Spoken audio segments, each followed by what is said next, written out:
Hi everyone, welcome to the book review of Mere Christianity by C.S. Lewis.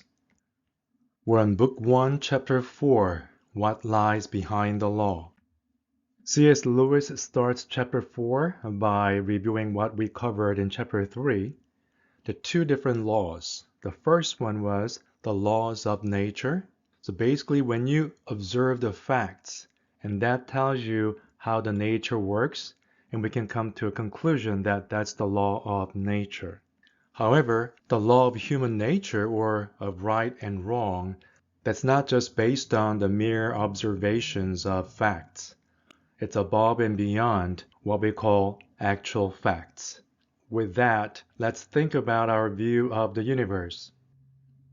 He provided three views, but in this beginning of the book, he mentioned two views first, and later in the chapter, he provided another view. So for now, we're going to cover two views here. The first one was a materialist view. And what they're saying is matter and space just happen to exist with no meaningful reasons or purposes. And the second point that they're saying is we don't know why it happened that way. The sun and the earth and all the universe, all the stars, everything is in order by chance. Just happened to be that way. So we have the humans on this earth and animals and nature. Everything just happened to exist. The second major view is the religious view. They believe that there is something behind all these creations. There's a mind not like anything we know. We can see the nature, but we don't know what's behind it. But that's what this religious view is emphasizing. A mind or the power created the universe partly with purpose that we do not know, but partly to produce creatures like itself, which we can know. So these two views, the materialist view and the religious view, both always turn up when people have this conversation.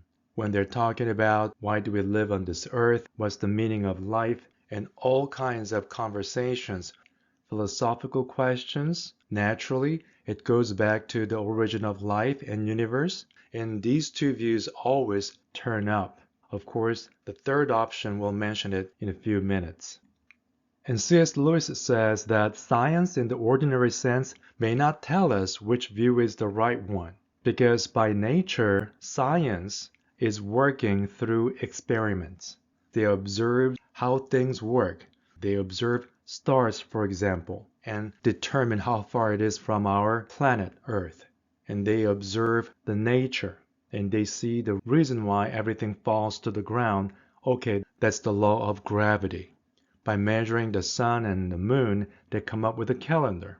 So they draw conclusions based on the observations and experiments. Very reasonable, logical, and useful in many ways.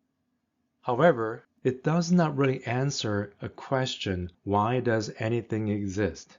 The reason why it exists, the purpose of any living being, especially human beings on this earth. It's not really a scientific question to ask because science cannot really observe the meaning behind all these creatures that we see. So science, humans, and more. Observing what humans do will not provide sufficient understandings of humans. As we discussed in Chapter 3, the nature, all you have to do is observing what happens. When you drop something from your hands, it's going to fall to the ground. It happens over and over and over again. We name it as the law of gravity. That's perfectly fine. But when you observe human behavior, it's not been consistent. Even the same person may behave differently for the same situation. So the moral law, by definition, is not something that we can observe and come to a conclusion on.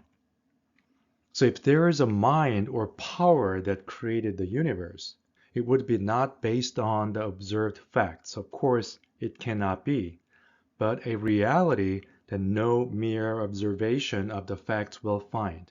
Just like the moral law, which we cannot observe, the power or mind who created the universe, we cannot find it by observing the universe.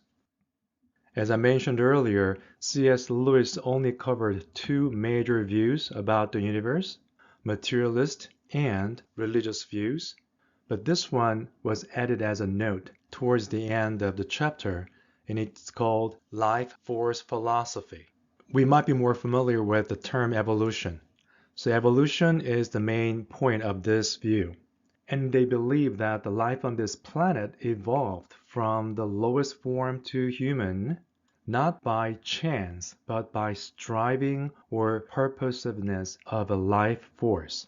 So it evolved throughout the time, from one cell amoeba to this very complex human beings. It just took a long time, but with this evolution process, it just happened.